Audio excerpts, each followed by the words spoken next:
And we're back for Around the Mage Table. I think this is episode 14. Good long afternoon to everyone that's listening today. I know it's been quite a while and I apologize, but I am Frank, your host, and I'm joined by Technique. Technique, how was your break? Oh, it was fantastic, man. Best vacation ever. Glad to be back, though. Good. And I'm joined by Shawnee. Shawnee, how was your break? It's been amazing. Good. How's the new business going? New business going great, and it's only going to get better. Good. And I'm joined by Scrapclaw. How was your break? It's good. I'm a couple $1,000 poorer than I was, but I had a really good time. I think since we last recorded the episode and to tonight, we haven't really spoken to you, and I say we, like the entire community. No, I mean, because I was the opposite time zone, so you're in Japan. Not up when I was up. You're in Japan. What, like, give me the quick 2-minute spiel. What did you do? Oh man, you think about what people do in Japan. I did all of it. Well, that was. I did touristy stuff. I did not touristy stuff. I bought a lot of things. I hit Tokyo, Kyoto, Fujinomiya, Osaka, like every place. We just try to knock out the whole country within reason in 2 weeks. So I think the question on everyone's mind though is how was the dinosaur museum? It was cool. And we went to 2 aquariums and a zoo. So very cool. Yep. Well, we have a lot to talk about because a lot has happened since then. So are you guys okay if we jump straight into it? Yeah. Oh yeah. Cool. I'm not acquainted with any of this. That's what I'm most excited about with this episode, because we're going to talk a lot about things that you're just going to be surprised to hear. Did you pay attention to anything? Like, do you even know the announcement of the release? I don't even know who this guy in this dwarf thumbnail I thought you were going to say, I don't even know who you guys are. Barely. No, I typically before an expansion, I ingest very little information. So this is typical. Well, we've dubbed. Hold on, I got to interject. We've dubbed this guy that you're looking at a dirty dwarf. Okay. Why? Because he's made out of dirt. Well, he comes from the dirt, something like that. And he gets dirty. He's dirty dwarves. So if you play this class, the community will call them dirty dwarves. Okay. Is that true, or is he gaslighting me? There's nothing that I know of this. This is the first time. It's not like he's Stony Tony from Dragonflight. They come from underground or something. We'll see. Most dwarves come from underground. Fair enough. Okay, well, that aside.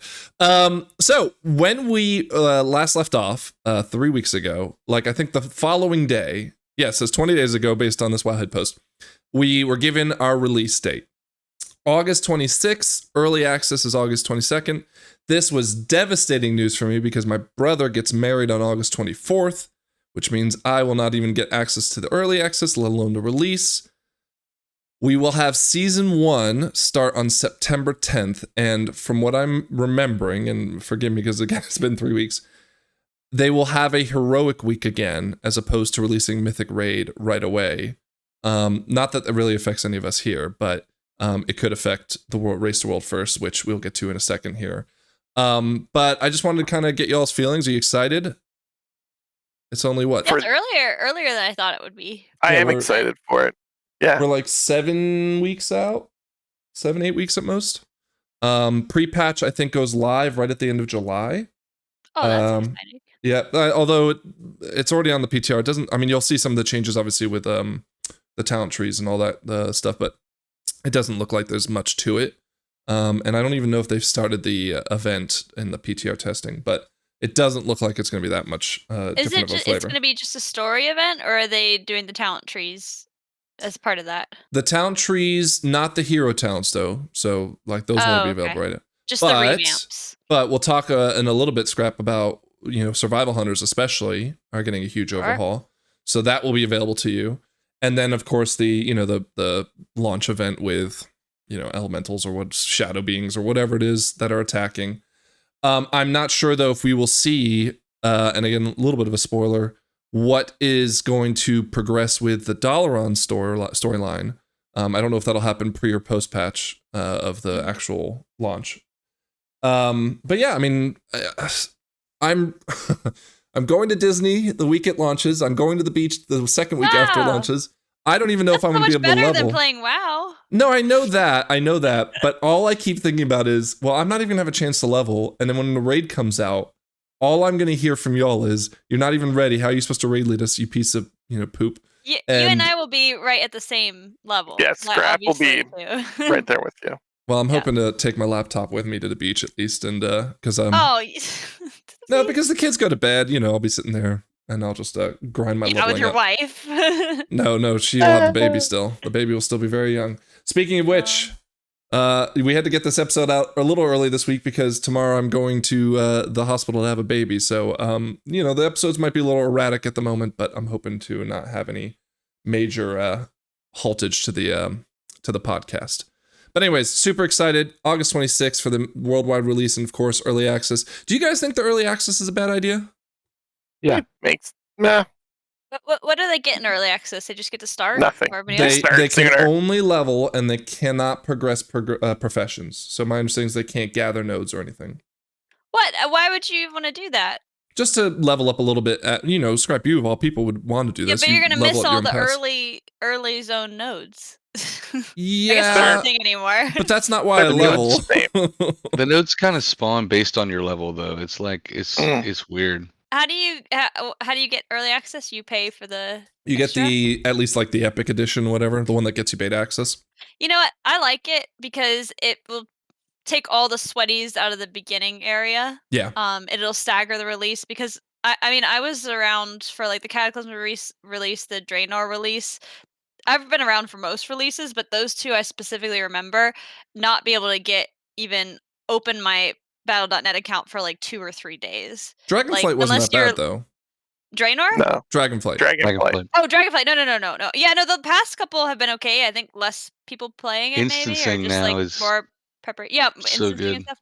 But I think it has been a problem in the past. It's something that even if it hasn't happened in a long time, that I feel weary of, and so this just seems like it's going to fix the problem. It's going to get all the sweaty extra levelers out of my face, and hopefully won't have any like logging in issues. So you won't, even if you buy the edition, you won't even rush into it on early access. You'll just kind of like log in 2 days later. I don't plan on buying it either. Oh, well, fair enough. Okay. Yeah. Well, Technique, you said you are not a fan of this. What is your concern? I mean, it's just same as anybody getting a head start on the leveling content like that. I don't feel like it's cool for the community. I feel like people should just like be all at the same time. Okay, so you're looking at it from more of an MMO aspect, like you want everyone to be like in the world together, as opposed to just people having a head also start. from just like a competitive perspective. Okay, I mean, so I both. realize like it doesn't really make that big a deal, but it's just some gimmicky bullshit for Blizzard to sell you. You know? The only deal I think it will make is that people will be max level when the dungeons open up, because I don't even think you can do. You might be able to do normals, but I don't think you can do any of the heroic dungeons. So you really won't be able to get any gear. But when it launches, you can straight run into the gear as opposed to everyone else having to still level. So there's still an advantage. I think it's okay though. Well, I am also think about Technique. 48 hours in, people are going to be max level anyway. So. Well, it's yeah, pretty- there will be, yes, but there will also be a lot of people like us who don't, Yeah. Okay. Sounds like Richie or Frank won't even be there for 48 days. Sounds like. Yeah, no, he's going to be behind. I'll be in Disney World with a 1-month-old in the Florida heat. Yeah, that's crazy, actually. Jesus, dude, what are you Wait, thinking? hold on, this sounds worse and worse. Do we want to talk personal things on the podcast? It's up to you. It's your podcast. Should we take a walk It's his down? funeral. I don't know what's going on. Only with if him, you man. make like a splash screen that's like Disney talk. Or something. Yeah, no, my dad, he lives in Korea, and we haven't seen him probably since I got married. And he hasn't met the kids, of course. Seen the girls? Any of them? Yeah, he hasn't met him at all. So he's coming to town for I say coming in town. He's going to Toronto. So I'll be in Shawnee's neck of the woods, and by neck of the woods, I very loosely use that term. So we're going to Toronto for the wedding, and then after that, we're going to go to Disney. One, because one of his I'm going to say his girlfriend. I don't know if they're not married, but Wait, you're going to go from Toronto to Disney? That's not exactly next door. Well, we have to Not that fly far. back. We have to fly back anyways. It's not like taking the But- extra leg is.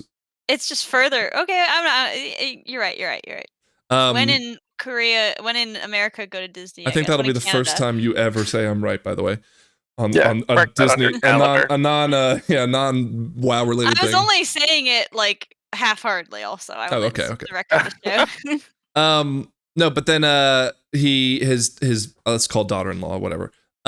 She just graduated from nursing school, so she really wants to go to Disney. Our kids, of course, love Disney, so we said, fine, we'll go to Disney. And now we're like spending the 2-month build up to trying to find everything we can to make sure, one, we stay cool, but two, of course, the baby stays cool. So we bought this stupid expensive stroller that's supposed to be really good for it, and yada yada yada. But anyways, Yeah. got a lot Disney talk over. Yeah. Disney. The Disney corner has Just ended. flashback All over right. it. I what were we talking about before Disney? Oh, I just won't be The playing for Early it. access. Anyways, we with the early access, it also means that we have a finite amount of days before the game has launched. There is a lot happen in the beta. We'll kind of go through a lot of the smaller things first. The first is a new login screen. Now, Okay. I'm hearing a lot of negativity around it, mostly because I think people are like really upset that this isn't. I'll play the video for you here. This isn't like a location with some ambience and dragons flying, animations. Yeah. And I can agree with that, and I also imagine Hollowfall here with the crystal going gold and purple and all that stuff. That'd be really cool. But at the same time, I was watching the weekly reset with Talias and Evatail, and Tally had an idea that, well, maybe every time there's a patch, something happens to this. It'll crack open. Yeah, like it cracks open a little more, and then we see like the void swirling in on the world's soul and stuff like that. I thought that'd be a really cool idea. But at the heart of it, though, what are y'all's thoughts on this new login screen? Care less. You don't care It's a either login- way, or No, it's a login screen. I'm gonna look at it for like log in, done. I mean, it's not like I stare at it all day long. Yeah, it's just a login screen, man. I just want to play WoW. okay, scrap. I disagree. I mean, I'm not looking at it, but I think this is all part of the product that like making it look like this is nice. We spent a lot of time on this. We care a lot about it. This doesn't seem like they do. Damn. They're not selling it to me. Like you put it. You want to sell it to me? You put it in the window, really nice. It's like this is like, you'll buy it. Fuck you. I think it kind of goes back to a previous conversation we had, Scrap. It's like, I agree. what's the theme here? Like, who's the bad guy? What are we up against? Like, What am I looking at? let's, I don't even know what the let's- fuck this is. Scrap said I He said agree it's- before she even it's heard like- Technique's point, and I don't even it's know if like- it was relevant. I agree. He said that it's going in the direction that we're both worried about, and I'm like, that's what I'm hitting at. Technique and I don't need to talk. We're just communicating brain to Mhm. brain. You guys sound like people who are mad that microwaves aren't faster. I am mad that microwaves No, aren't it's like faster. Shawnee. It's like the microwaves are fast, and they're selling us a slow one now. No. Anyway, yeah, I'm I it's just a It load. doesn't actually bother me that much, but I think it's more to the pile of like this expansion feels cheap to me. what if this like was a door that opened, and as soon as you hit the your login button or whatever, the door would Like open, that and then bottom your left warband video. would be there. What if it is? I don't. Yeah. So what if it is? That's great, but that's not what they're showing me. So Yeah. Well, I'm sure you're disappointed. I'm sorry. what if it opens up and then they do have a background with Alexstrasza flying in? Okay, Wait a great. second. What's that email address? It's just a wow head. It doesn't even have a .com. Is it Armory? No, don't get distracted. Even at Wowhead? All right. Okay, next topic. In other news, China has been welcomed back to the World of Warcraft. Were they banned from WoW? So NetEase Only the was kids. the Kids carrier, can't play. I guess, was the best way to, like, they were the ones that hosted WoW in China. And Yeah. about 18 months ago, they like had a dispute with Blizzard and said like Blizzard's trying to screw them over. They said we're out. And they put the pandas back too. From the zoo. Oh, okay, yeah. And anyway, so they worked out an agreement. They announced this, I think, like a month ago, which is all cool. But there's something way cooler that I don't necessarily think. Again, it doesn't affect us at all, but it might make some hype around the game and maybe even bring in some new players. But they also announced that with the Race to World First in the War Within, they are putting a 1 million is it yen? Whatever their currency is, 1 million. Like $14. No, it's $137,000. Wow. Bounty if a Chinese guild gets the world first. I love that. It's like the Olympics. Well, this is Nation what against nation. this is what everyone's been always upset about with Blizzard, that like they'll do MDI and they'll do the Great Push, which by the way comes back this weekend, I think.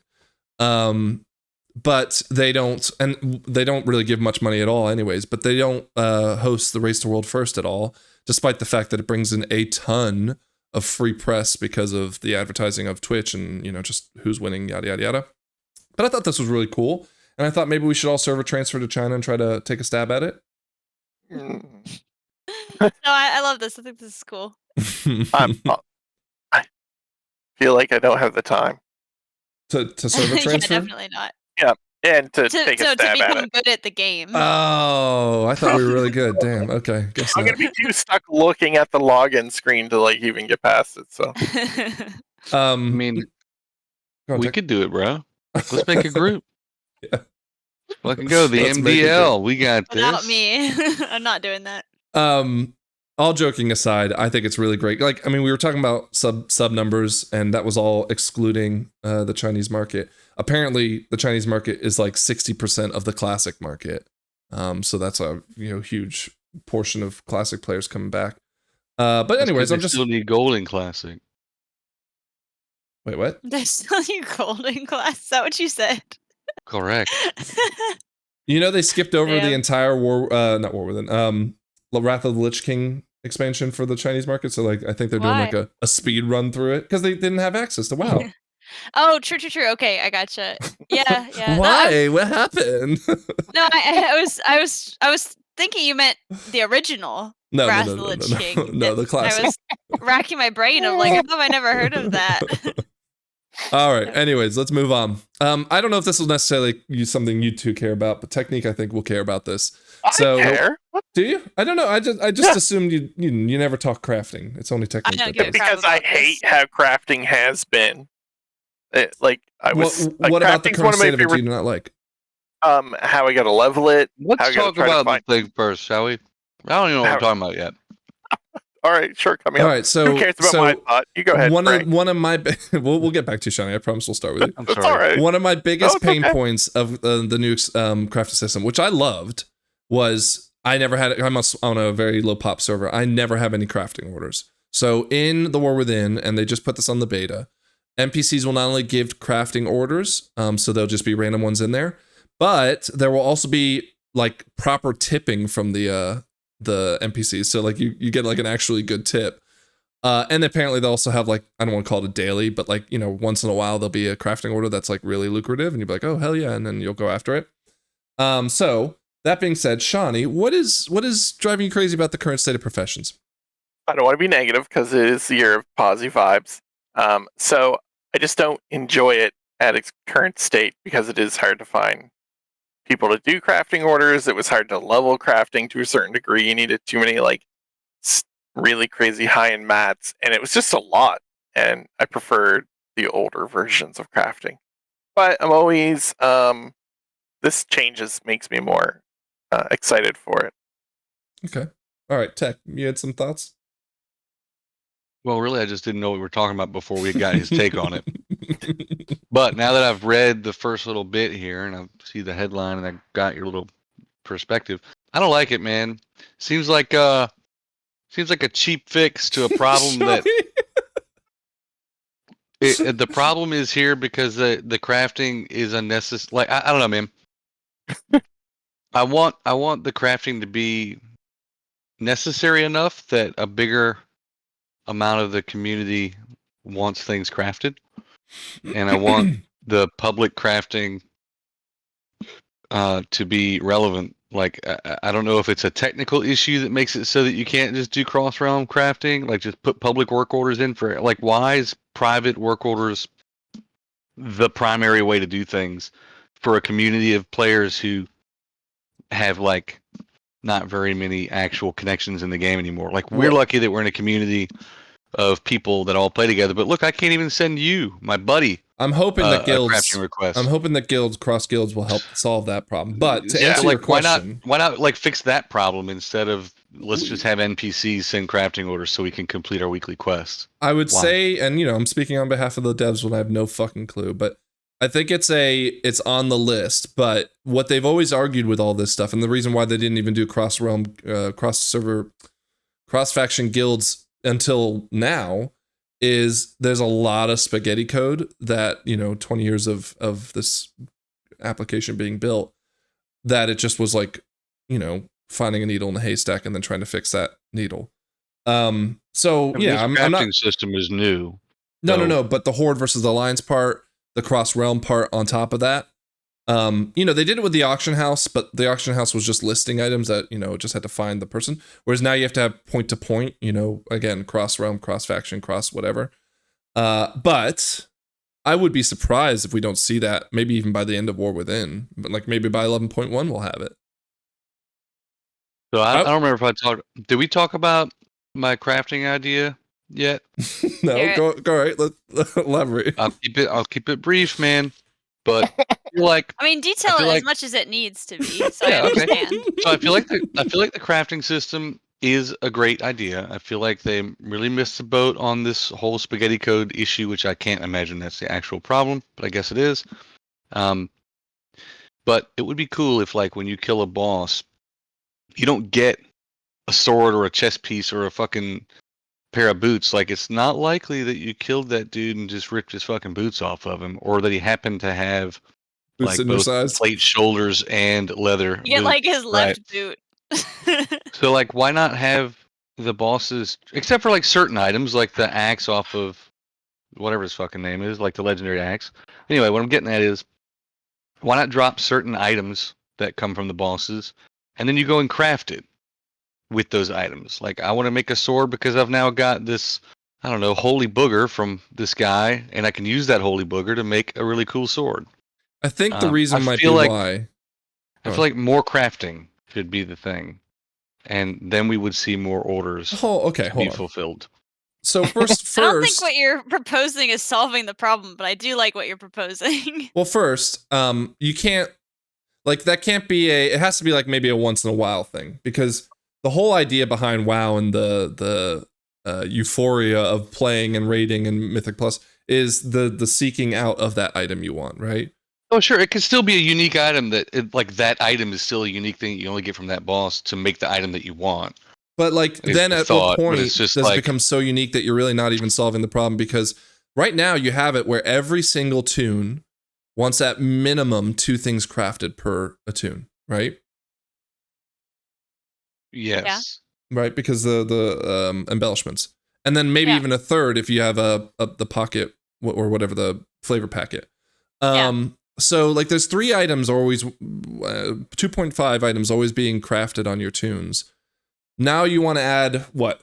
2 more items? No, I would say almost everything. Personally, that would be the problem. Are you saying that instead there could be like dungeon loot, like somebody is dropping a legendary, instead you have access to like pieces of a legendary? It wouldn't be like instead of. Okay, like but a legendary would only be 1 item. No, I'm thinking it would be. Instead of. I don't want to see. Okay. I don't want to see a boss drop a leather belt and a plate pair of shoulders and a fucking male face mask and 2 swords and a trinket. Like, why? He's not carrying that shit in the first place. Hold on. Before you do scrap, doesn't that diminish the raid loot? Like, remember how excited your brother was? I've got the soundboard file somewhere here, but like, I think there are some items that come from the boss. Like when you see the boss swinging the axe and he drops the axe, like, yeah, he had it. Just weapons. I have it now. There you go. Well, whatever. It might be a shield. It might be a certain trinket that does an ability that's based on that boss's ability set. I don't know. I'm just getting at more crafting. Fix the actual problem by allowing us to do public work orders in a meaningful way. And then we can do crafting and have it be cool. But right now, I do exactly what you said. 1 craft for the 2 items I need, and then I'm done with it for the rest of the expansion. I do not care. No, for the rest of the season. Right, for the rest of the season. Technique? No. Well, no, but you're doing your own craft, but you only have 1 character. I have 5, so I'm doing 2 crafts for every 5 characters. That's 10 crafts. Say, like, let's fix the problem. The problem isn't anything wrong with the system currently. It's just that public orders don't work. Like that, no one uses them because they don't work. That's Okay. all. Scrap. I just give my perspective as somebody who I try crafting every expansion. I enjoy it while leveling, where it's like, I can make. I generally play like engineer or something like that. It's like, I can make like some rocket boots and I can go fast for like 5 seconds, or like a little bomb or something, whatever. The end game crafting I find very agonizing. I'd rather throw money at problems than people just give me what I want.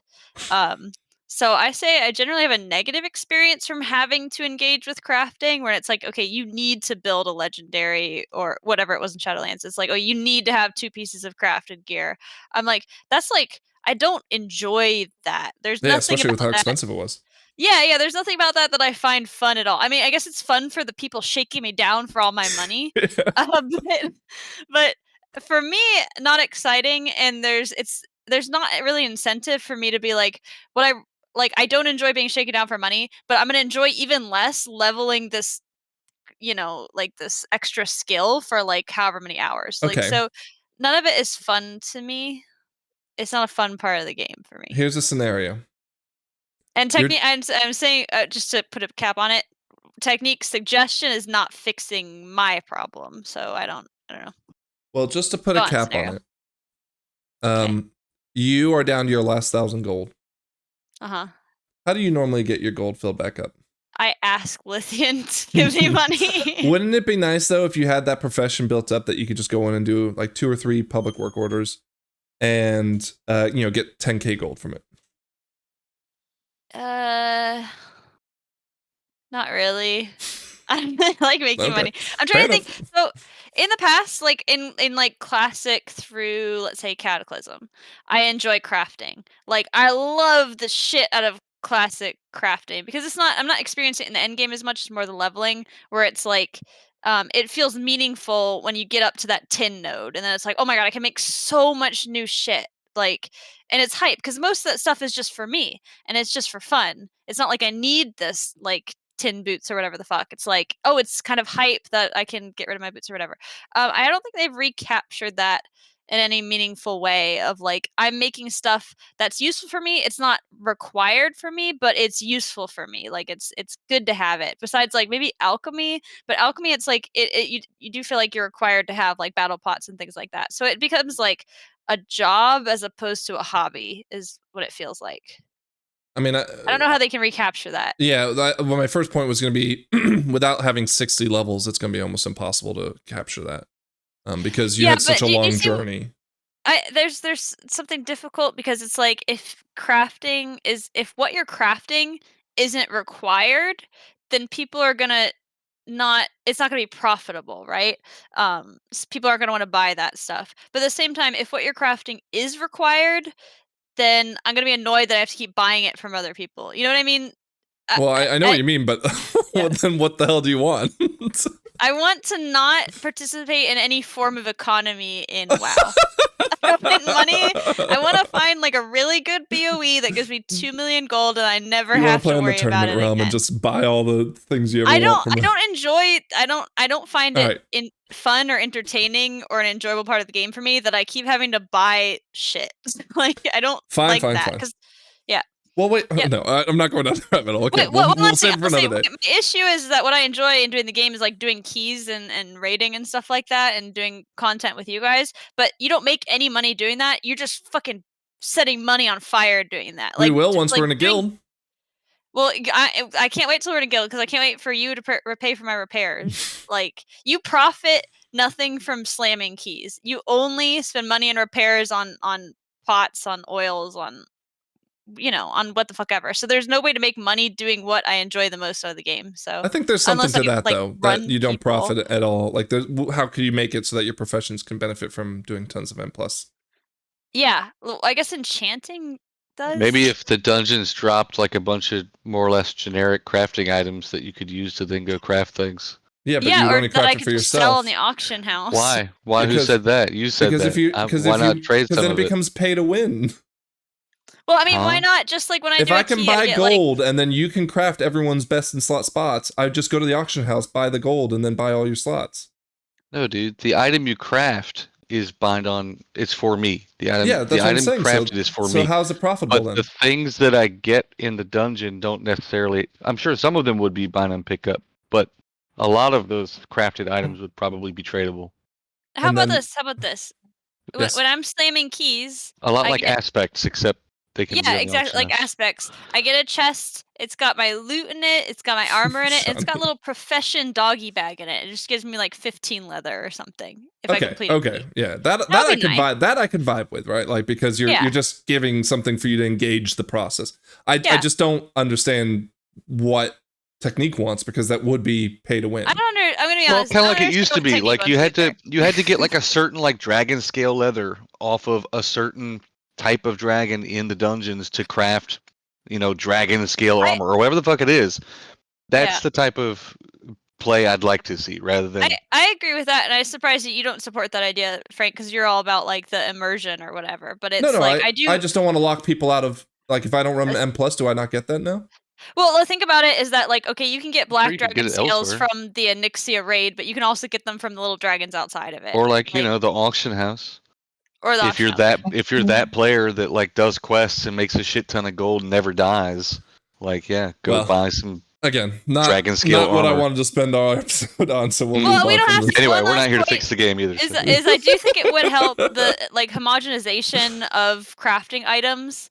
I think does make it boring to me also, where it's just like it's like there's like two kinds of ore in all of the zones, and it's like There's that's So not. like level it's like 1, there's 2, not 3 like just a doesn't matter at all. yeah, and it's like like there's a specific plant for each zone, but like they all draw. You know what I'm saying though, Frank. Like this homogenization. Like there's I not mean, like a there- special black dragon scale or green scale or But whatever. I thought leather working does have those kind of things. Like in fact, doesn't like alchemists have to go to the alchemy table in No, I'm talking about Breckenheim? actually the Breckenheim? items you're gathering, like specific. Like there's only two types of metals in Dragonflight, wasn't there? There's No, like the there's- rare one and the there's- common one. No, there's white, the normal, rare, and uncommon. So there's 3 base, and then there were all the elemental things that go with it, right? So fire, frost, Yeah. air, earth, spirit. There was even more. There was like a fell one. There was a shadow one. There was a noble one, whatever they called it. So there was a lot more to that. But I for the most part See what I'm understand what you're saying, saying. Yeah. They could. I did like the idea that and again, this doesn't happen so much I think with mining, but maybe with herbalism, where like you wouldn't know what herb you would find if you were just kind of running around. But for the people that like to farm, I'm sure this is much better. Anyways, Yeah. can we end sure. it there? Yeah, we can end it there. All Yeah, right. I think professions, how to reform professions, is as big a conversation as like Yes. reforming rating. Yes, know. absolutely. Yeah, and I also deprived Shawnee last week of the question of the week he wanted to answer, so we got to get Yeah. an episode on that. All right.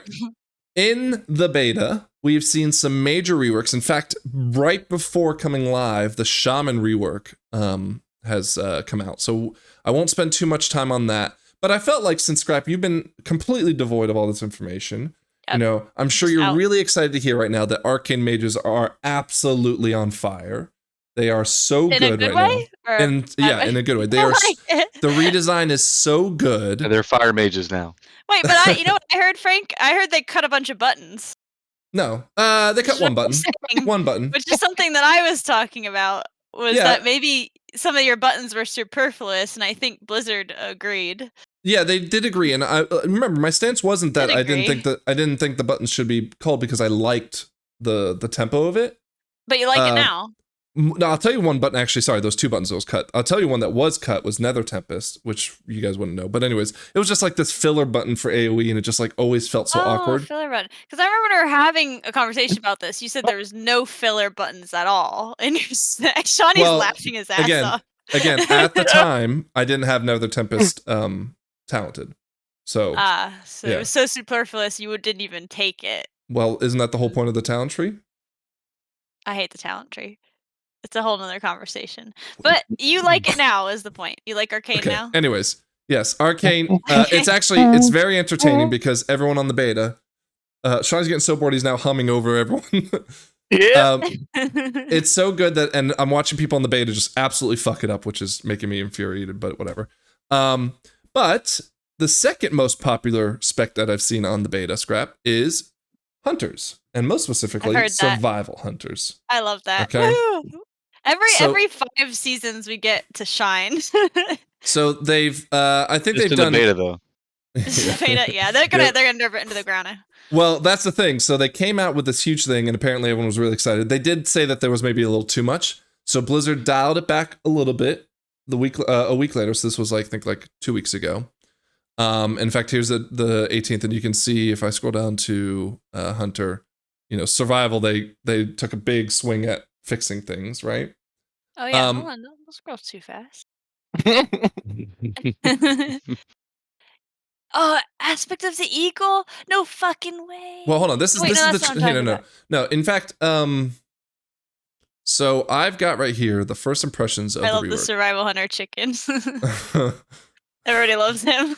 I'm not going to read through this whole thing, but the TLDR right here is survival's gameplay embraces the spec fantasy with a special focus on wildfire, bomb, and explosive shot. You've got a brand new spec mechanic and pretty much a new resource with Tip of the Spear. You've got and Tip of the Spear, by the way, what it does now is it instead of what does it do now? Do you remember? It's I don't take it. Yeah, it increases I think wildfire bomb by 10% or something, just once in a while. I don't even know, it's not an active button. But now what it does though is it kill command increases the direct damage of other spells, so all spells as far as I can tell, by 15%, and it stacks 3 times. Okay. You also have a new mastery, which is Spirit Bond. You and your pet deal 7%. I think the 7% changes obviously as your mastery goes. 7% increased damage and take 3% reduced damage. This bonus is increased by 100% when you're within 25 yards of each other. So you're getting a 14% increased damage for both of you and a 6% damage reduction. I heard there were some other changes with your defensives, which makes you a lot more beefy. They really ought to do that just for the name. That's classic. Okay, fair enough. Survival Hunter is one of the squishiest melee classes. So, and it says the next major mechanical change to our kit is the completely revamped Tip of the Spear. One very important distinction between the new version and the old version is that the stacks are no longer consumed all at once, but 1 stack is taken per empowered ability. Oh, I know it. I know that ability now. Yeah. Yep. There's a lot more to it. Again, I'm not going to go into it. But what I did read, I'm going to give that a good read because that looks like some interesting stuff. So your mastery is a 6% damage reduction flat. You've got an 8% HP increase in rejuvenating wind. Mongoose Bite has a notorious increase being complex and punishing. Dude, that is the easiest button in the game. You just hit it over and over. I read down. Lower. Yeah. Complex. Okay, again, I'm not going to go into it. But anyways, you got to get a lot of defensive tunes. From what I read about this, though, it sounds like there's a GCD bloat. Here it is. That is an issue, is that you want to hit all the buttons at once. Yes, exactly, That's right. what GCD bloat means. Yeah. That's always been a problem. Yeah. Your buttons, you've even looked at my damage meter, you're like, oh, all the buttons do about the same amount of damage. And it's kind of about juggling them. You want to hit 2 at the same time, and you have to make quick decisions. Well, it says here for AoE, you're looking at 8 buttons that you want to be, That's about what it is now. Now they did make tunings, and they're listening, it sounds like, very intently to the survival hunters, because every week they're coming in with yep, we hear you, and we're going to revert this because we don't think it works the way the 4 survival hunters, look at them, they care. But here's the final thoughts. Truth be told, this is a phenomenal rework. So again, another big W for the we're in awe. The reworks, right? I love we're this. In utter send me this link. I'm gonna read it through. I will in a little bit. But yeah, I like. So again, Arcane. We have survival. I think. Arms and Fury Warriors got a little bit of a rework, if I remember correctly. Oh, but I'll look at that too. The only class that was sitting there saying, "Oh my god," because Hunters and Shamans 3 weeks ago were like, "This is ridiculous. Everyone's getting some really cool stuff, and we're not." Hunters got theirs. Blizzard was mum on anything about Shamans until last week when the beta build came out. They said this week is when they'll announce it, and we've got the new changes for Shamans. I am an enhancement shaman sometimes, so I know a little bit about that. However, it sounds like the enhancement shamans didn't get much change. They were pretty happy with how things flow within enhancement shaman. But all I've been hearing from some of the people in our Discords is how miserable shamans have it, yada yada yada. I asked them for Currently their or in the opinion. rework? Currently. Currently. I asked them for their I mean, I've been opinions hearing on this. about that all expansion. Yeah, But well, I think that our shamans might just be complainers. So the first thing that they've addressed is Sky Fury, which is a new raid buff. It incorporates Wind Fury. So it's going to have Wind Fury for everyone now. Raid-wide Wind Fury. Oh, that's awesome. So we can Right. not fight over the group anymore. Exactly. There's no totem; it just buffs the player for an hour. Yeah, and it'll be a 2% mastery increase as well, which is also nice. Now you I can't think- punish me and kick me out of the group, Wind Fury group. Yeah, exactly. Find some other way to get back at me. I really like this idea. I think this is a great thematic buff as well. But Technique, you brought up like there's no totem. While I would obviously what I'm about to say would have some caveats to it, but I really wish though that you had to still throw down a totem for this. I would I would make it last indefinitely, and I would make it have like 150 yard range or whatever, so that you never had to worry about moving it. But just the theme of like throwing down the totem and saying everyone's good, here we go, I just think would be really cool. Do you guys disagree? Yeah, Here's what they should do: No, I like is it should be like, like a warlock soul well or whatever. Like you put it down before the fight. Like it would be effectively the same as like a priest putting fortitude on everybody, but the visual would be you put down a big totem and then like the lightning strikes it or something, and it like, exactly. chains to everybody. It That just would be sits there in the super cool. corner the whole Sky- time. It's called Sky Fury. It should Yeah. be sick. It should look sick, but hopefully it's not just like Arcane Intellect. Boop. Then it's done. Yeah, that's what it will be. That's what it will be. But It will be. listen, Blizzard, all you have to do, totem. Well, I'm gonna go on the Thunder forums. I'm gonna strikes give it. them this feedback. I'm gonna tell them like, look, just put a big ass totem. It can sit in the back of the room. Who cares? I just want to see it. Every once in a They've while. had the chain lightning animation for 15 years now. Just make it hit everybody in the raid, and then that's it. That would be really cool. Oh, that'd be cool. Yeah, if when they buff Like it it, goes like from lightning the hits totem everyone. and just hits everybody. Yeah, instead of just Okay. no more Arcane Intellect, no more Mark of the Wild. Everything should be cool starting now. Yeah. All right. So Elementals got an update. Elementals update focuses on scaling their proc rates to be more consistent between AoE, which is a big deal, and single target situations, allowing for things such as lava bursts to have more impact on the rotation. And we want to empower elemental shamans to be specialized at lightning focused, lava focused, or weaving between the elements. Sounds fun. Now, again, I've asked for one of our shaman Phoenix's feedback, and he is both overwhelmed and underwhelmed. I think he's excited about the fact that they're listening and making some changes, but on first glance, at least, he's not necessarily too excited. I'm not sure if it's because of Resto or Elemental, which he plays both. Speaking of Resto, our Resto Shamans updates condense the availability of damage focus nodes on the specialization tree to free up more points to decide on healing profiles. Now, we haven't talked about this. I was going to save it for an episode, but you know how I feel about healers healing and not worrying about DPS. We don't need to talk about that again. Did It's we gonna talk be the about whole it? episode. Did we talk about it on the podcast though? Not really. I don't that's think what we did. started. Yes, we No. did with the tank trinkets. That's what maybe. started Really? it. It's been so long, I can't remember. Yeah. Glazed over trinkets, but it get wild in Discord. I mean, we talked about it briefly. Yeah, we've talked about it briefly on the podcast, but then we talked about it for like a week and a half. Like every time we were on Discord, we were arguing about it. But one So- thing I caught quickly was that Healing Rain looks to be a little more effective, and the new totemic talent for Resto, hero talent, looks pretty awesome. I don't know if it's any good, but it looks awesome. And then, of course, enhancement. We're generally pleased with the state of the talent diversity of the specialization tree, so we're approaching it with a lighter touch. Really, all it said was we removed Wind Fury Totem, which when I first saw this terrified me.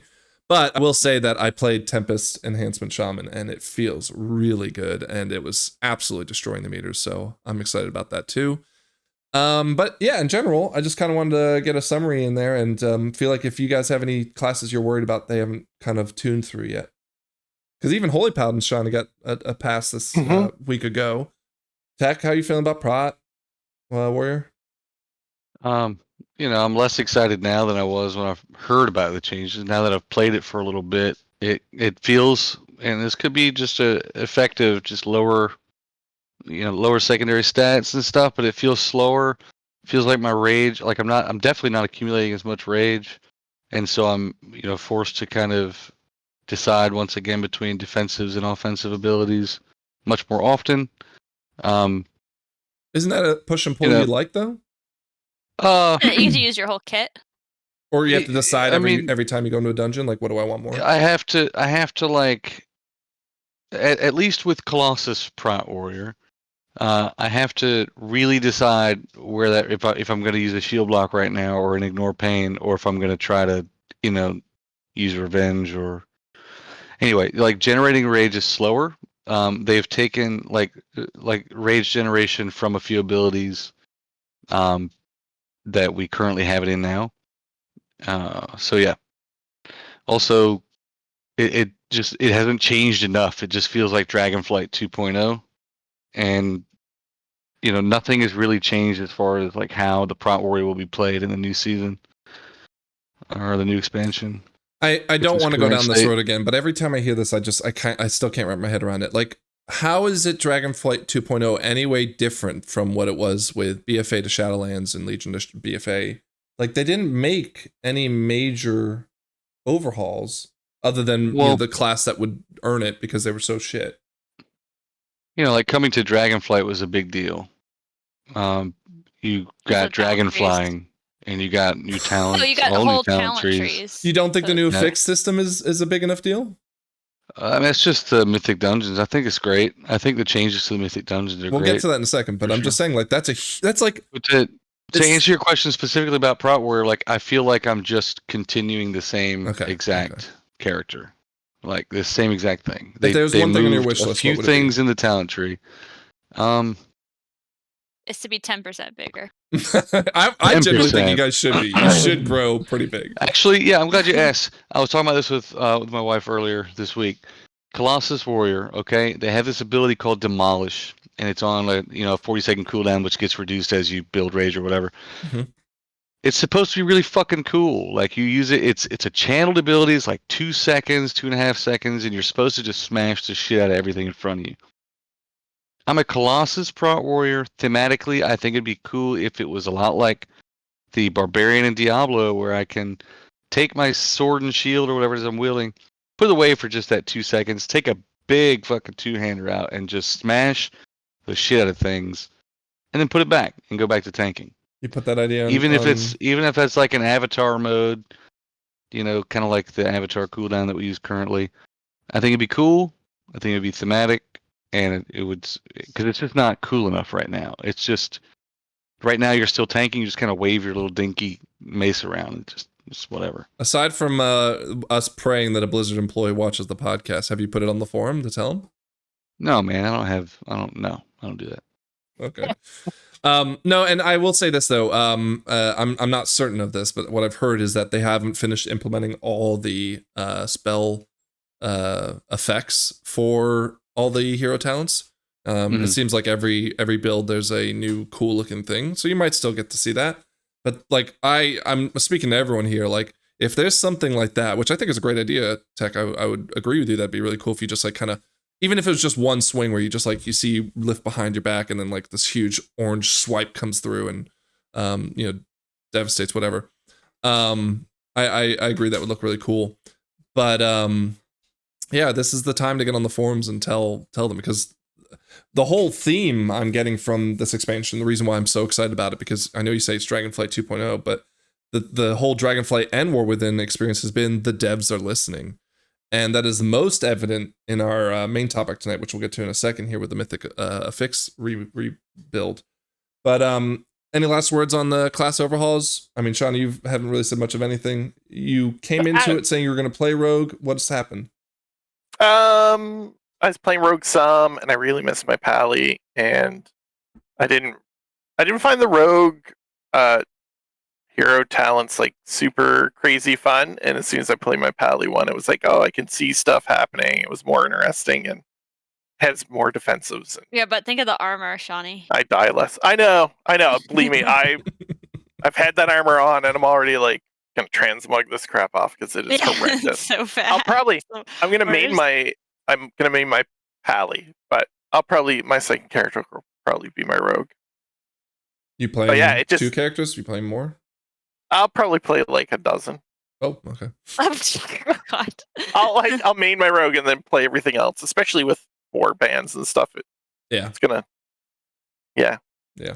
Get me back We in. haven't even seen it on the beta because like the way it works with testing and all that stuff. But I really do feel like the true experience of Warbands is going to be even better than we can imagine. So, Scrap, are you at all enticed to play more than one tune, or are you just sticking with your one and done?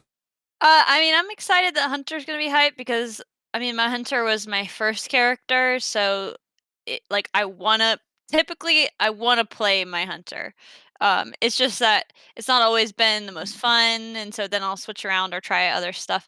Especially if there's gonna be a big rework, so it's gonna feel really new. I'm excited, but I still have this dream of getting my DK to level 70 and playing my DK as my second character. DK is supposed to be really fun. They have like well, I don't wanna know, play the you can find a Horseman tank, one. but I yeah, okay. have played DK on the beta, and it Yeah. is not. You don't okay. like DK in regular though, in retail. No, I want Frost to be amazing, and I want it. But you don't like it. They did just update Frost like yesterday. Yeah. I'll go back and look. It's just like But they tuned it, or they updated the horse it? one doesn't feel as fun as made I thought it some would be. changes. So Oh, I've it's not switched fun. to Blood, and the Blood one actually feels pretty good. They added a lot of. In fact, Blood got a pretty big overhaul, and that one was really cool. They've added a lot don't more plan on- spells. Yeah, I don't plan on playing it really seriously. It's gonna be my second guy, I think. And I'm gonna look at the Warrior rework if it seems fun. I didn't like the direction they were taking Fury and Dragonflight at all. But I'll have a look at it. Okay.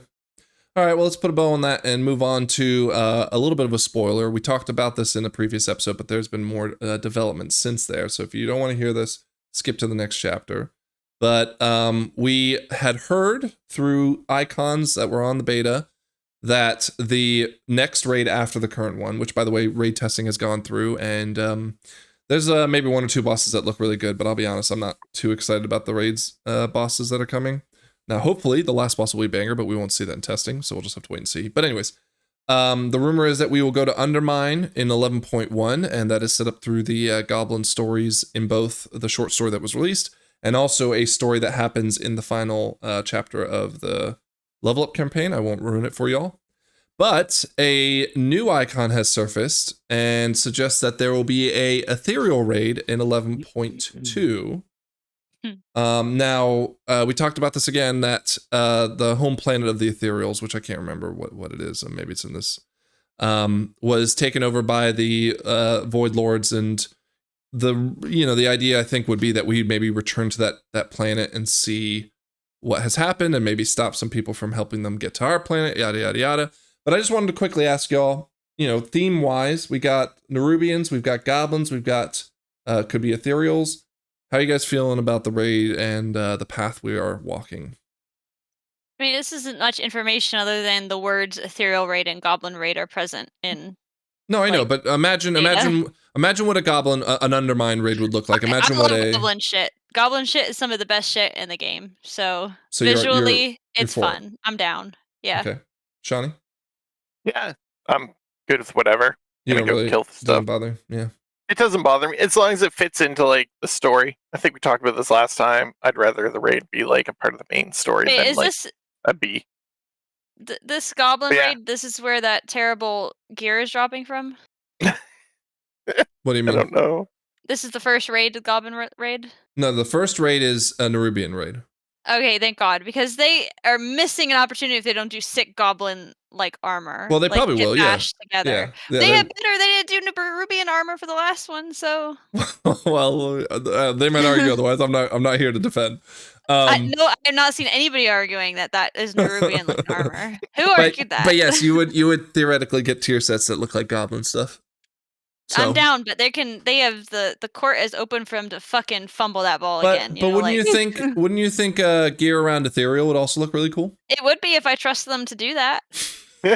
They do one raid and Scrap has immediately thrown them to the gutter. No, they ruined like the first set of armor. I'm not kidding. It's that bad. Okay. It's stuck in my head. Yeah, it really is stuck with me. Tech. The wings on the pally are they are horrible. atrocious. They are atrocious. Yeah. Tech. What's up? How do you feel? You excited? Do you care? I kind of feel like Shawnee. Like these guys aren't like exciting for me to go and fight, ethereals and goblins and Nerubians. I wanted Well, yeah, it'll be fine. It'll be good. I do agree with Scrap as far as like the goblin stuff. I enjoy the fights as far as like the zones and the fun like weapons and cool like rockets and just the uniqueness in those fights. So we'll see.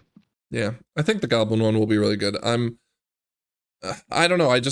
While I love both of the aesthetics of both of these raids, I just feel like, as we talked about, Sean, you mentioned, they don't feel like they're progressing the Xal'atath story. But The who knows? ethereal seems like it probably would. A little bit, yes, it will. Yeah, touched you're right. or scarred or something. Well, and we would go theoretically to their planet and see what's going on. Yeah. So you're right about that. But at least it may not mean that we're going to lose Xal'atath as a character within this expansion, which may be, depending on your opinion, good or bad. But who knows? We may also have a 4th raid in this expansion. So fingers crossed. I do worry that I feel like goblins, ethereals, and Nerubians, they're all like little dudes. The I guess Ethereals Nerubians they're- would be pretty big. Well, okay, Want they're big tall, baddies. but I'm just saying like Nerubian. I'm thinking about like a big monster. Nerubians have the big like stag beetle guys. That's cool. It does feel a step down from Dragonflight, where like 2 of the 3 bosses were like huge fucking dragons, which is awesome. hard. Like nothing feels better than killing a dragon.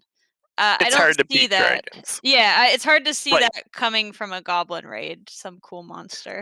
You know what they could do, Scrap, though, is have like some big mechanical like mech thing that goblins are in. Yeah, they do that pretty well. I'm just trying to think. I don't know why, but nothing's cooler than killing a dragon. It flies up, breathes fire on you, it swipes with its tail. Like, it's the best kind of raid boss. And yeah, I'm hoping I didn't like Starkreth because he's just like a little guy. It wasn't that little. I don't like I don't like little guy final bosses. It better be the biggest fucking guy on the planet. Did you see the last boss of the Nerubian raid? No, is he giant? It's a queen, and she's got this massive ass. So yeah, you're gonna. I love that. That's cool. That's cool. Okay, I think I missed something. What was that? I want to kill a big monster. All right. Our main topic, as we get into our creeping into the second hour of our show, is the affix change. So here's what I want to do here. Okay, I am going to read y'all the fixes from start to finish in the narrative that it happened over the course of, let's call it, 2 weeks. I know 2 of you have already seen some of it, if not experienced some of it. But Scrap, I'll start with your take first as you hear it. Okay. Okay. All right. So current state of fixes. What is your 1 to scale rating of like this is good or this is bad? The current state, what we see in Dragonflight. The 4 affix, the 7 affix, Season the 10 4? affix. I don't like it that much. I would give it probably a soft 7. Fortified and tyrannical. I like fortified tyrannical is fine. What I don't like is the lack of a seasonal affix, and I don't like that the final affix comes in at 10. It feels a little late to me. Okay. I don't like there's only 2 affixes, two like meaningful affixes, like obviously tyrannical fortified, but I wish there was the 3rd one. Okay. So here's where they started, and again, I think this was 2 weeks ago. All right. So they announced that they were going to, where is it? Okay. As you can see on screen here, they would keep the fortified tyrannical at +2. They would then add a new set of passive affixes, and what they mean by that is they're kind of like Kiss Curse. There was some active nature to it, and we'll go into that in a second. But they would be replacing. What did they say? Did they say which ones? Afflicted, Incorporeal, Entangling, Storming, and Volcanic. Okay, so they replaced those. So Afflicted and Corporeal is fantastic choice. Those were Get gone. rid of those. However, Raging, Bolstering, Bursting, and Sanguine stayed. Okay, and those were in this +7 affix. Okay, I think wasn't there? No, maybe they took something out of the they did. +7. But They took all that out. Damn, Entangling wasn't we very haven't gotten their long-lived. technique. So Raging, Bolstering, Bursting, and Sanguine were staying, and they were going to stay at the +7. Okay, here are the 4 new affixes for the +4 spot. Reckless, non-boss enemies, so trash, without mana, so melee ones kind of, or hunters, ignore 20% of their attacks, but their armor is reduced by 30%, and they take 10% increased arcane damage. On the next week would be Thorned. Who does arcane damage? Arcane mages? I think they just mean magic damage. Bounced roots. No, it's arcane. Hunters? It's arcane. Thorned. I hate it. Non-boss enemies without mana, inflict physical damage to their attackers when attacked. So think thorns. but take 10% increased holy and shadow damage. Huh. Attuned, non-boss enemies with mana inflict, so with mana, inflict 20% increased magic damage, but take 10% increased nature and 30% increased bleed damage. And then the next week would be focused. Non-boss enemies with mana would have 30% increased haste, but take 10% increased frost and fire damage. Okay?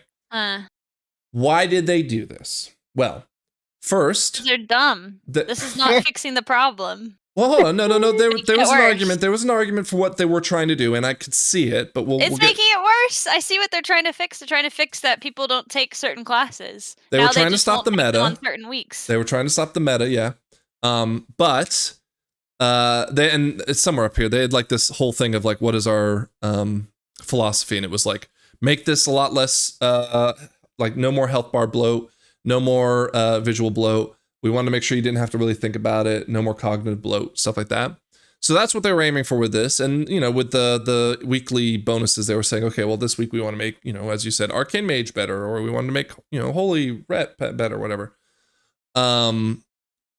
But, like, they also didn't think about the fact that if I'm a caster of 30% increased haste, and there's something spam casting, oh, and by the way, it is raging, and fortified, right? So, like, of course, everyone was like, "What the hell?" Okay. Yeah, that sucks because it's like, oh, on my week, like that's impossible to clear keys with the one where I get buffs. You know. The curse for every one of those passives, it's like, kill the tank, kill the tank, kill the tank, kill the tank. So like, all of the bad things are affecting the tank, which is fine. Well, hold on, this is kill the tank, but. This is reflect, so this would kill the DPS because the tank. Okay. Yeah. Tank will also be doing that. This but yes. This is kill everyone because remember sometimes they just AOE stuff, right? But mostly the tank, yeah. But mostly the tank, I'll give you, right? And then this would also be mostly kill the tank. However, again, imagine if there's something spam casting randomly on people, it would kill the players, right? Yeah. But to your point, yes, I see what you're saying. It's just anyway. I'm glad they you know. So don't spoil it. When this came out, obviously there was a lot of feedback from players. Did everybody hate it? Everyone hated it. Okay. Okay, thank God. I feel like I'm so in La La Land. Morgan Day and Ian Hazakostas did interview with Wowhead, and the long and short of what they said was, okay, because they said long before the beta even or alpha, they said we weren't going to touch M+. They touched it. And they of course, touched it. Well, they mega touched it, and well, I wouldn't even say they mostly touched it, but then they said, you know what, we're going back to the drawing board. All right, they said, don't worry about what you just saw. It was just like us figuring it out. You know, some people argued that it was like an intern that put it together 10 minutes before they put the post up. Sorry, my little brother accidentally got a hold of my work computer and released this. Like, what but the hell? they said like we get it, but. And they talk about the idea of weekly keys versus key pushing. They said the problem we have to take note of is there are two different players we are trying to solve for here. They're the people who do the keys to get their vault filled, the people who are just having fun with their friends, and then there are the people who key push, who are avoiding at all costs the dead weeks versus the push weeks, right? And so they hinted, and no one knew what they meant at the time, but they said, we are going to address this in the next build. Please stay tuned. Everyone got super hyped, right? They're like, okay, what are they cooking, right? And here's what they came up with. So I'm upset. I don't want to see what they came up with. They threw everything. They threw all the affixes away, Scrap. No! Why? This is my nightmare. Here's what they did. Why did they do At level 2, listen. At level 2, okay, you will have what, I'm not certain of this, but what seems to be a seasonal fix. Okay. Well, and it rotates. Now, they haven't. Weekly? Yes, they haven't explained whether it rotates because they've shown 2. I don't know if that's the only 2 we will see or if there'll be more. But the 2 that we've seen on the beta this week was one called Ascendant, where you will see 20 orbs drop out of the sky. And you have to do, you remember in Razageth when you had to like interrupt the orb or else it would blow? Yeah. I like that. But you could displace kind of it. Like, you gotta run into them? Yeah, exactly, right? So you have to displace them. Okay. I'm back in. For every one that you destroyed, you get a 1% movement and haste buff, up to 20. Ooh. But for everyone you fail to destroy, every mob that's active will get a, I think it was The same buff. No, it's a 10% haste buff. No, 20% haste buff. Okay? So think about it. If you miss all 20 orbs, which does happen sometimes because people are like running from a boss mechanic. You miss all of them? I feel like They you're going get to be a dumbass. 400 haste, 400% haste, right? So, like, I have my problems with that. We'll get into in a second. But anyways, that was one of them. And at least this one, like, felt that's not cool. what it's supposed to do. It's the same buff for you versus No, them. it is exactly what it's supposed to do. If you miss all 20 of them, they'll get 400%. Sure, but but if even you if miss they- one, they get 1%. No, they get 20%. Richie, read Mikey, thank I you. promise you, it's 20% for one. And if you miss Then you one, get they get one. the same buff that you would get for getting all 20. Mm-hmm. And sorry, I should say, like, if it might not be 20, it might be 10%, but either way. That seems fair. There's 5 of us and 1 of him, you know? Yes, but here's the thing: it happens every minute, and most Every of those minute cooldowns. seems too frequently. That's obnoxious. Most of those cooldowns are on a 1.5-minute timer, or maybe just at a minute. Okay. Now, granted, in a group like us, E-Team, that's not a problem. Hey, I'm doing it this time. You do. Shani and I were talking when we were in beta. Like, I got it. do it every time. That sounds fun as hell. You won't. But no, you don't have it on cooldown. Yeah, and you don't run into them. You actually have to use some kind of skill to like No. stun them. Yeah, it's not running into them. Like No, you remember that orb that you have to interrupt? Yeah, I thought you just run into them. No. Interrupt, Fun. stop, Anything like that displaces them. You can blow back, displace Oh, I them, don't fear have them. any of that. you can use like some kind of trap shot or something. Yeah, don't you have like a I don't know if, okay, well, we're not going to worry about that for now. Anyways. No, you're So that's the first one. my Scrap. emotions. Scrap. That's the first one, okay? The second one is Frenzied. Non-boss enemies become frenzied at 30% health, increasing their haste by 40%, but increasing damage taken by 20%. So it's like in a range, Cool. right? I love it. So that's +2, okay? +4, fortified or tyrannical, Wait, alternating that's like they it? do. There's only 2 affixes? Scrap, No, I'm not wait. done. Okay. Fortified +2, or there's only tyrannical, 2. active. So, just like it is now, but instead of +2, it's +4. Okay. At +7, a new affix called Challenger's Peril activates, and it will increase every death you take from 5 seconds to 15 seconds taken off the clock. Oh, I love that. That's great. Okay. So, it's Yeah. they were saying like this is to make precise play. Cool, fine. Yeah, I like that. That's At good. +10, the other of the 2, fortified or tyrannical, will activate alongside it. So now Okay, you have so you get 4 them both. and you have both. Cool, love it. And at +12, the one that was at +2 is no longer there. So the one with the orbs or the enrage, it Mhm. goes away and is replaced with what is now called in this season Zaltas Guile, where it also increases every mob by 20% health and damage. Oh, but there's no active thing There's to do? no active thing to do. Okay, so let's recap okay. real quick. The idea behind this is that the people for our viewers, the people who play 1 to 10 or 2 to 10, right? They will see some variation both through the Ascendant and Frenzied, seasonal fix, which hopefully will change every season. They will have more precise play at the Challenger's Peril. They will see Fortified and Tyrannical at level 10 when they try to get their portals. But for the people who want to push keys into the highest, they will have no variation on their keys, which could be a good or bad thing, depending on how you look at it. But that all said, Scrap, that is where we currently stand. What are your thoughts? I mean, I like the structure of everybody gets to experience the seasonal affix because that's kind of the most fun one in my opinion, generally. Mhm. So putting that at the forefront is a good idea. I like the fortified tyrannical, like that at a certain point you just get fuck it, you get both of them. I wonder how point scoring for that is going to be because They're still working on that, yeah. okay. That's really interesting. I mean, that's a big change, Huge change. That changes a lot. This I is do like- arguably the biggest change that has ever happened in a system in game. No, I like well, okay. I mean, yeah, I like it. I think I'm gonna miss the variation that the small affixes added to it because like I like the storming, the volcanic and stuff. I mean, those were minor sort of things, but you did have to kind of change it up a little bit. Like it's like, oh, we might want to like it's going to be hard to pull these two groups together because there's going to be so many explosives or something. So it changes your gameplay week to week, minorly, just a little bit. But I like, understand how what did that. storming do to change your gameplay?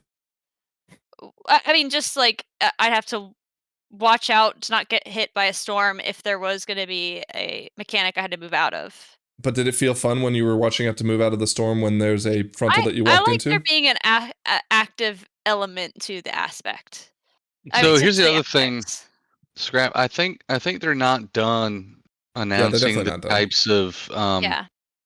you know, so like the Zalatath Bargain, Ascendant, and Frenzied. I think there are going to be more of those.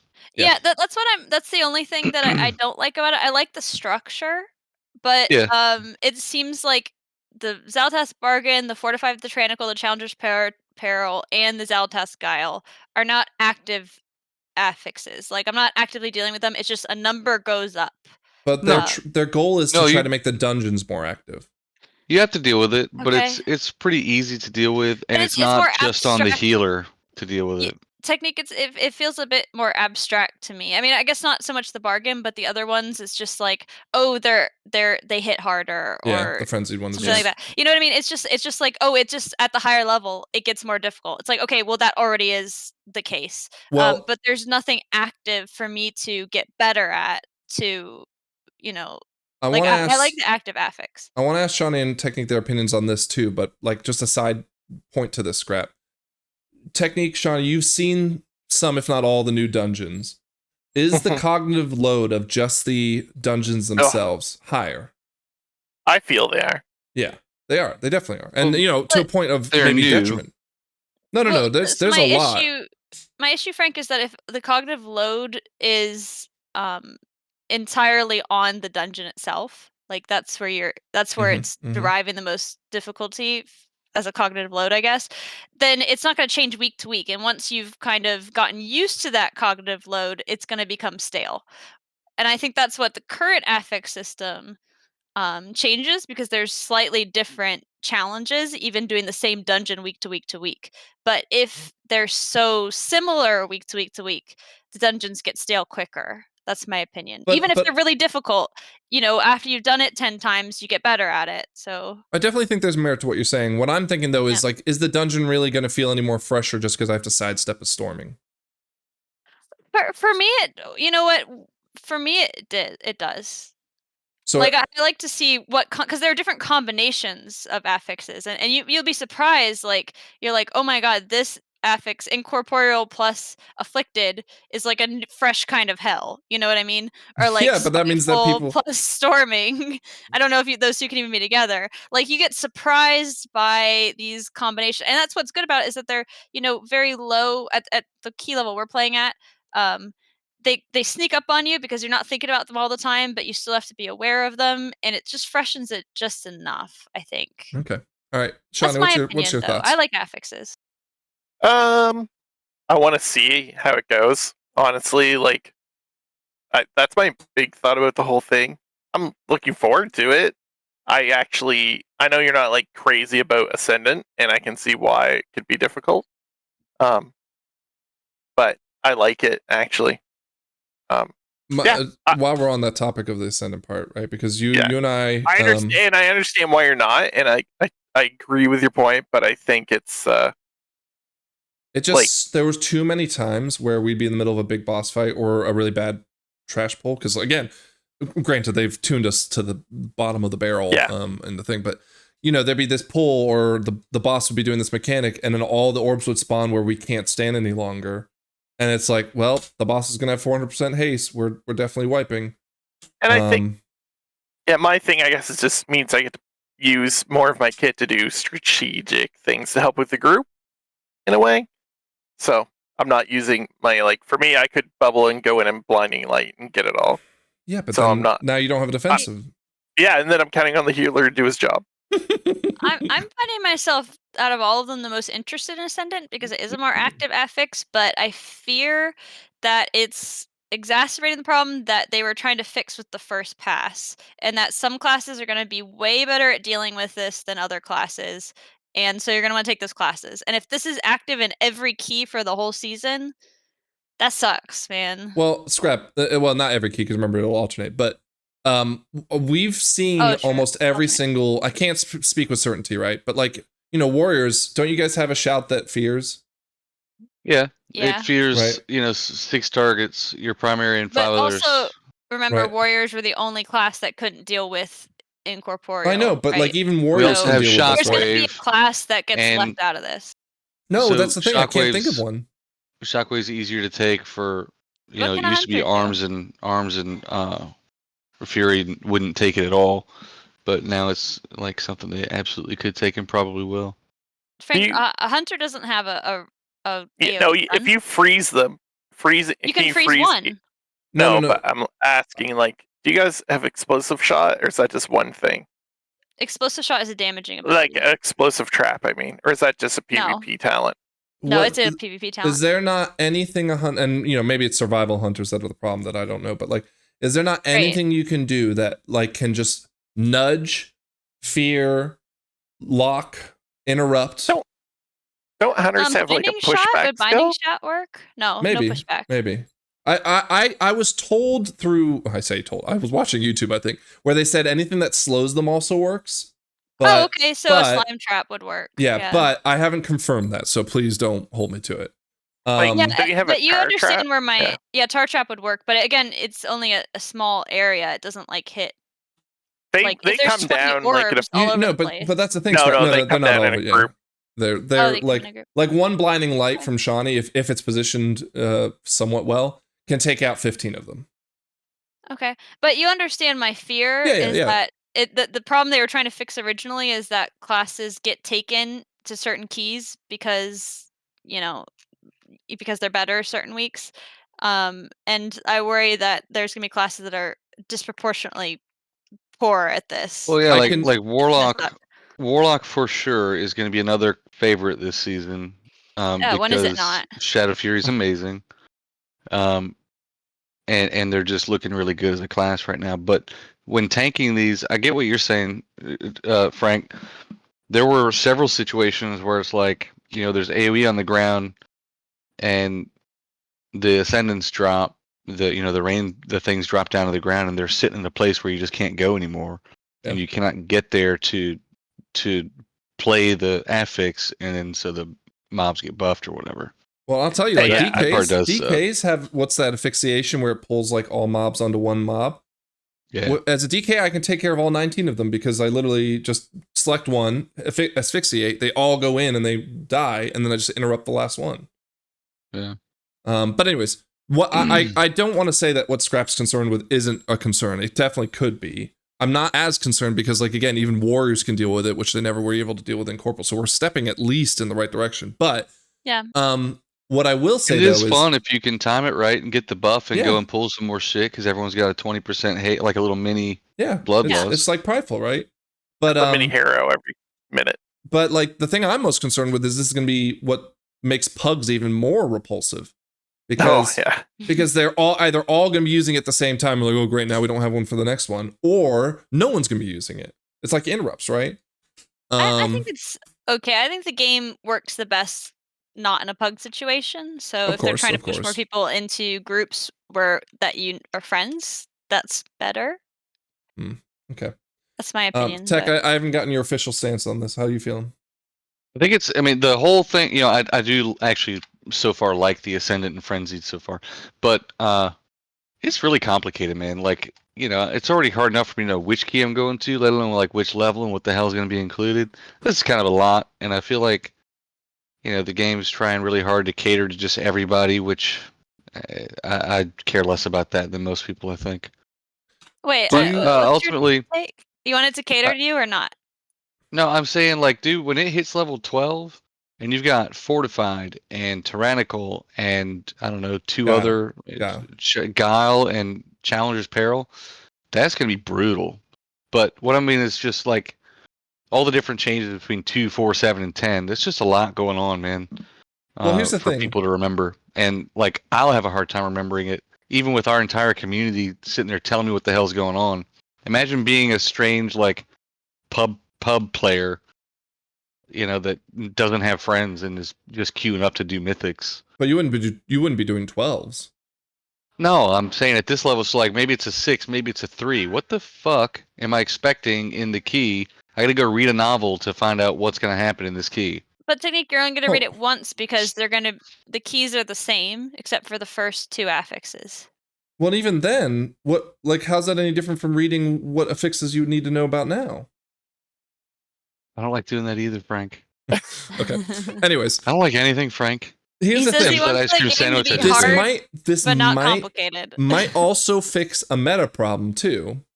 I'm reluctant to believe this, but there are arguments being made though that because of this ramp up at 12, where it's 20% from Fortified and Tyrannical and 20% from Guile, that let's say that there's a key at plus 18, okay, that is so hard at 19 that no one can do it because the exponential rate has gone off the charts now, that everyone will be capped at an 18, and instead what will happen, and I think Blizzard needs to kind of officiate this, is wherever that key is, now it's not only your score, because everyone that's done all the plus 18s will be at the same score, but also a timer that was challenge mode back in Pandaria.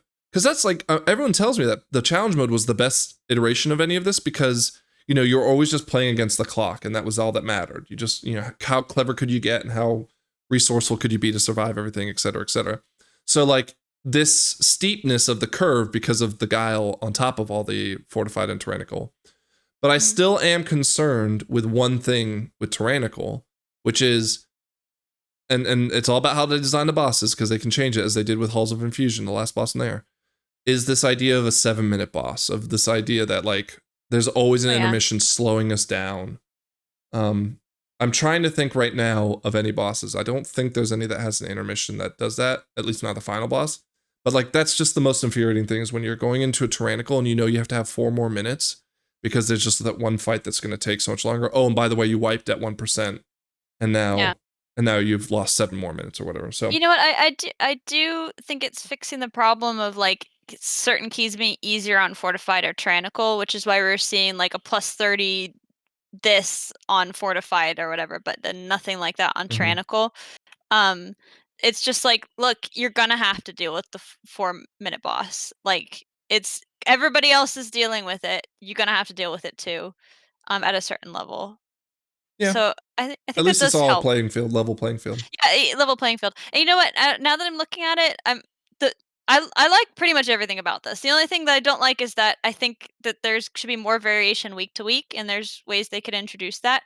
But I'm looking at what the 12 has. It has all those hype, difficulty things.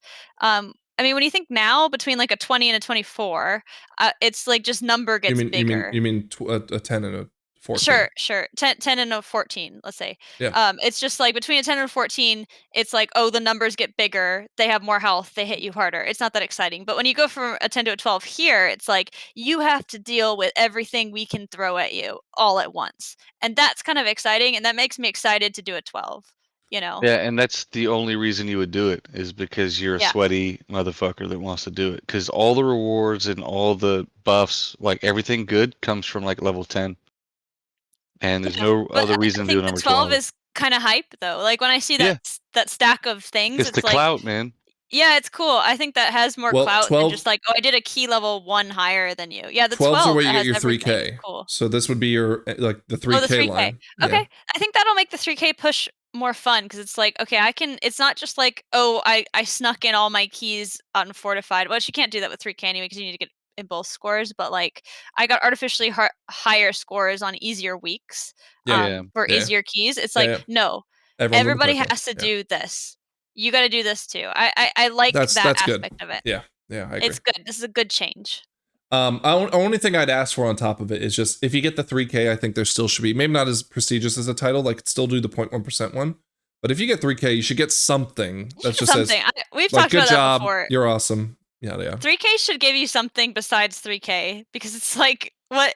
It's nothing. It's just, you could just say you're 3K, who cares? But it's such a hard bar to get to and get over, or can be.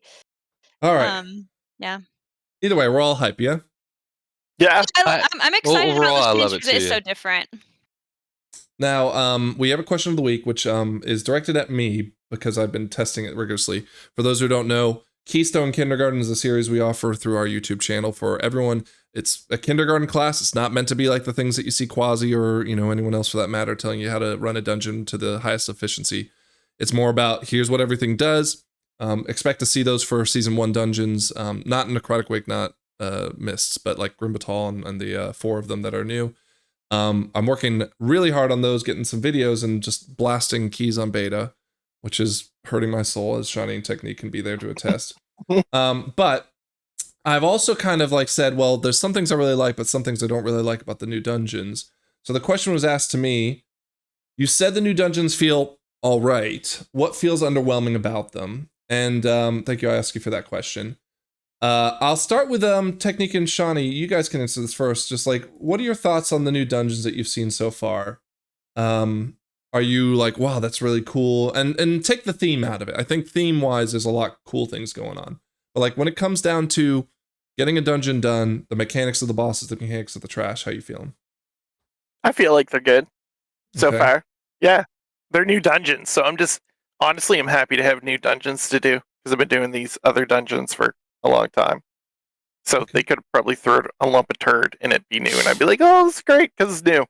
I'll see how I feel in like 2 months of doing them. Okay. But so far, yeah, I like them.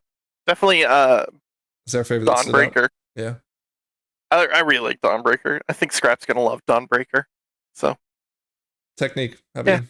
So I haven't actually done enough of the new dungeons, aside from just like blowing through a heroic or whatever.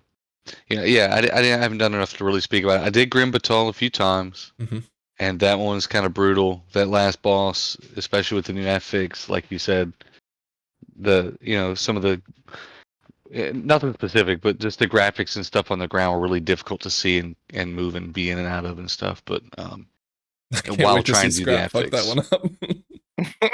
But I like I said, I haven't done enough of the dungeons to really give you an answer to that question, but I am Sure. looking forward to it. Well, here are my thoughts. So part of the Keystone Kindergarten process is that I have to look up every single mob and look at their spells and understand exactly what they do so that I can kind of explain it. And there are so many mobs now that it feels like, like there's sometimes a mob that does extra damage on the tank, so it's like, okay, you just got to be ready for more healing, yada, yada, yada. But it feels like every single mob has an ability that you have to stress out about, to some degree at least, that it's getting a little out of hand. And I say this with an asterisk. Given the fact that their intention is that the new Mythic Plus dungeons are supposed to be about the dungeon doing the cognitive load on you, as opposed to the affixes, that is going to, I think, ultimately be okay, because at least you can memorize this stuff and start like mastering it. But I will give credit to the fact that there was, I think it was City of Threads. The bosses in there had such good graphical design and telegraphing for you. Like there's the first boss confines you into like a 10-yard range around the boss. You're not allowed to leave right in like melee range of her. And then she'll put 2 debuffs on people that have 5 orbs that shoot out in a star pattern, right? And it does such a good job of like telegraphing to you like how the orbs are going to flow, because it like kind of jets out shadow in the direction you're going to go.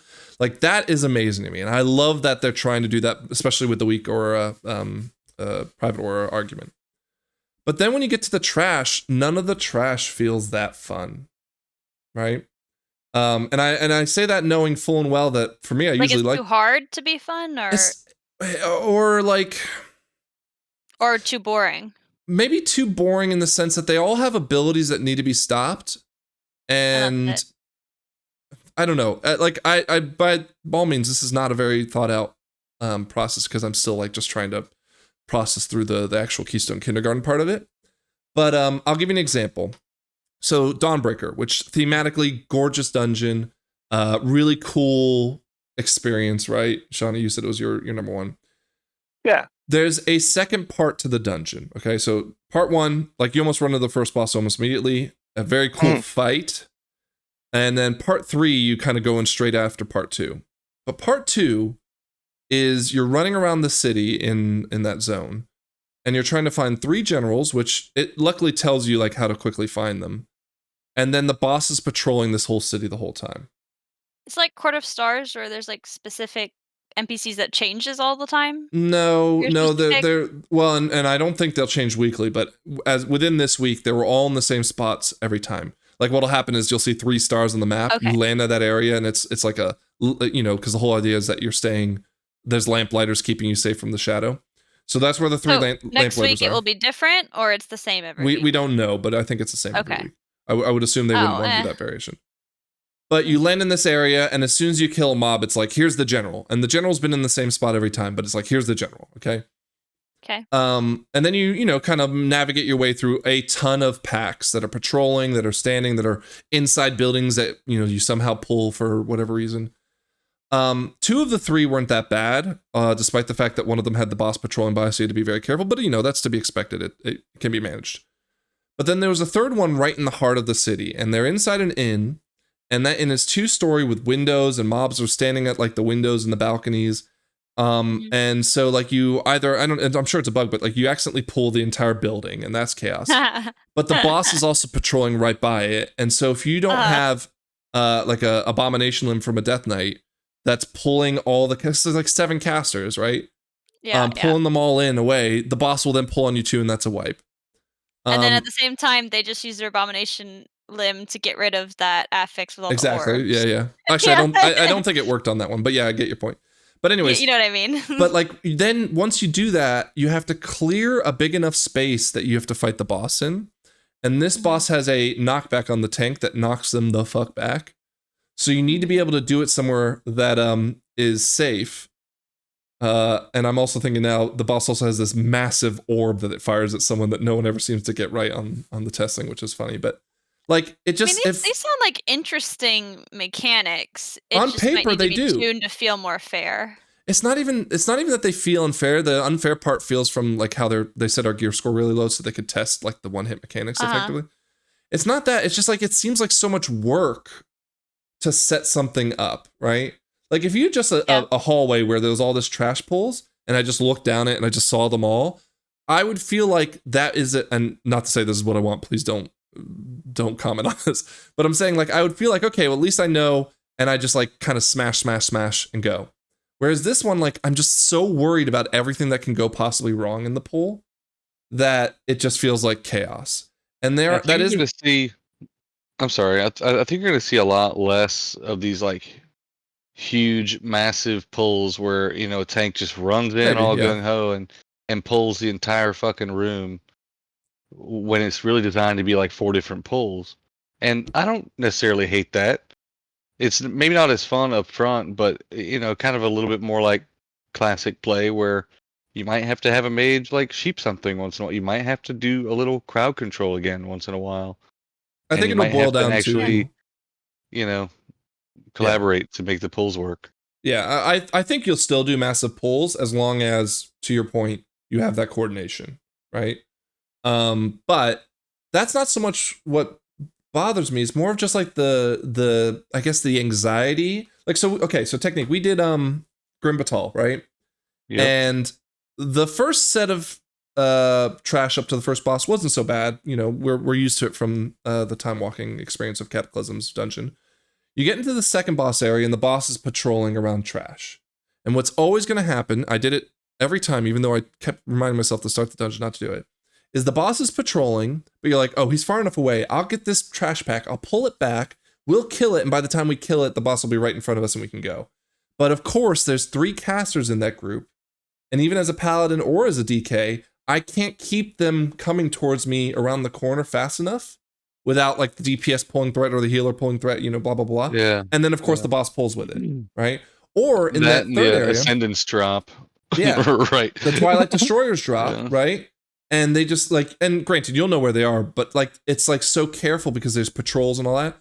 Now, again, this might just be because it's new and we're not familiar with it. So I don't want to criticize it necessarily. But, you know, it does feel like there's a constant threat of watch your back because you might be pulling something stupid. But on the flip side, there's some dungeons that like, man, like the theme is there and the boss fights are really good. And again, they're doing a better job with trying to display. It may not be perfect yet, but like they're doing a better job of displaying what your spells are going to do to hurt your friends around you. But I just felt like there was so much anxiety, and I'm hoping that just goes away with me building out this Keystone Kindergarten and knowing exactly what's going to happen. I think so. And it's also because they tuned the shit out of this. Like I can't even play my prop paladin right now because WOG does nothing. But like me and Haywire, Technique's brother, we're trying to do Stone Vault, which is notorious right now because I have 7 million health on my DK and the boss hits you for 14 million, right? So you have to mitigate, and even when I'm mitigating, I'm always dropped to like 5% of my health. Granted, that's a tuning issue. It's beta. What do I expect? But that might be building into my anxiety of it. But right now, thematically, they're gorgeous. They're amazing. And there's one where you have to do a minecart, which I can't process how that's going to look like on M+. But at least it's really cool the first couple times you do it. You've played that one before already? Yeah. I've done all the new dungeons, okay. but the ones I'm focusing on right now are the 4 that are coming, or 5 with Grim Batal coming into the Mythic Plus rotation. Yeah. But yeah, that's just my thoughts. I'm sorry. I went on my rant. I just didn't know if you guys had anything else you wanted to add. I mean, I've not done them, but what you're talking about, it seems good to me on paper, but could easily feel unfair. Like if for example, you're in an area where a lot of stuff could be butt pulled, like 5 different packs could be butt pulled, then it should seem reasonable that one could be butt pulled, and it would be like a pivot and adapt situation, not a wipe and try again situation. Or that's how they should design it. Like if there's 5 areas where you could easily butt pull, they should assume that the group might butt pull 1, or 2. And it shouldn't be catastrophic, because then you're just going to be running into a wall over and over again if you can't get past this area, if every time someone butt pulls something. It's just the problem that there's so many casts, even arguably casts that aren't really that problematic as far as damage wise. But if you don't get the cast, the patrol that's coming is going to pull with you as well, and it'll just make things even more worse. Yeah. And then of course the tank smashers are smashing the shit out of the tanks. Now again, with gear that will not be as much of a problem, but yeah, I think it maybe needs some tuning. I like the design philosophy of it, though. I mean, I think we should be training our players to be more situationally aware.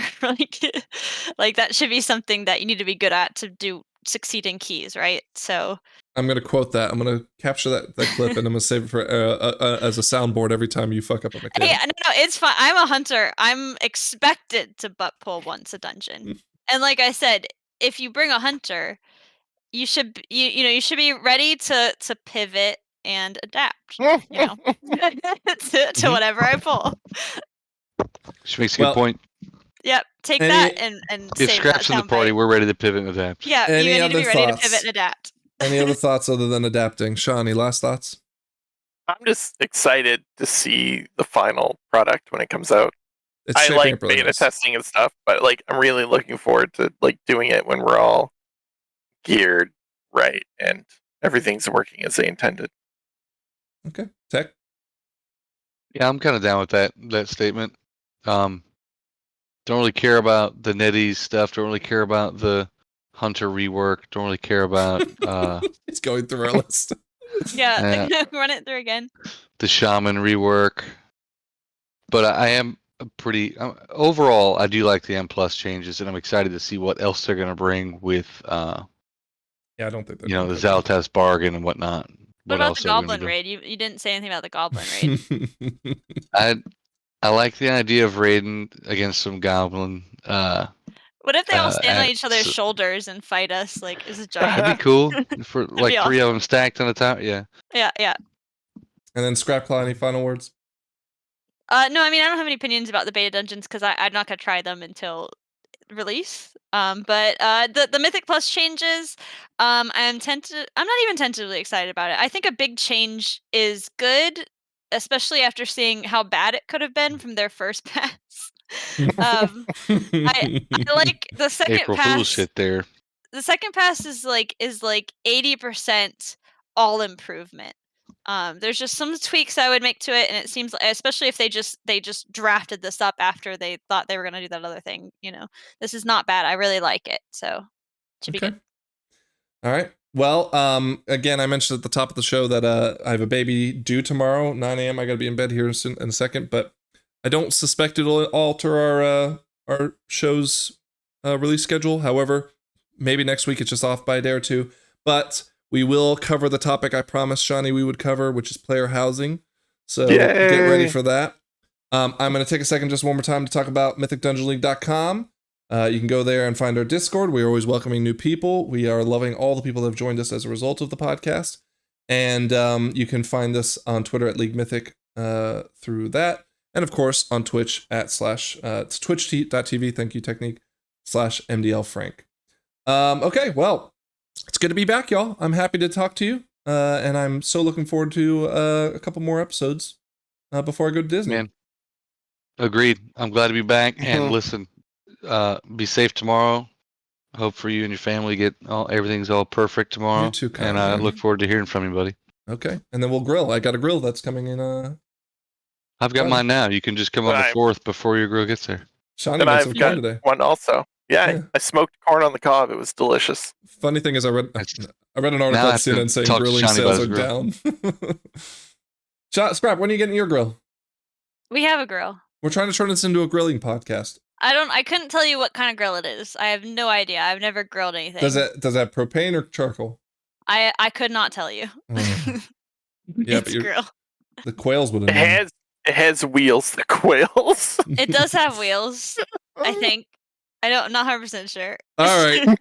Again, we really love that you guys came back to watch us for another episode. We appreciate it. I'm Frank. That's Technique. That's Shawnee. That's Scrap. We really appreciate it again. Thank you very much. Have a good night. We'll see you again soon.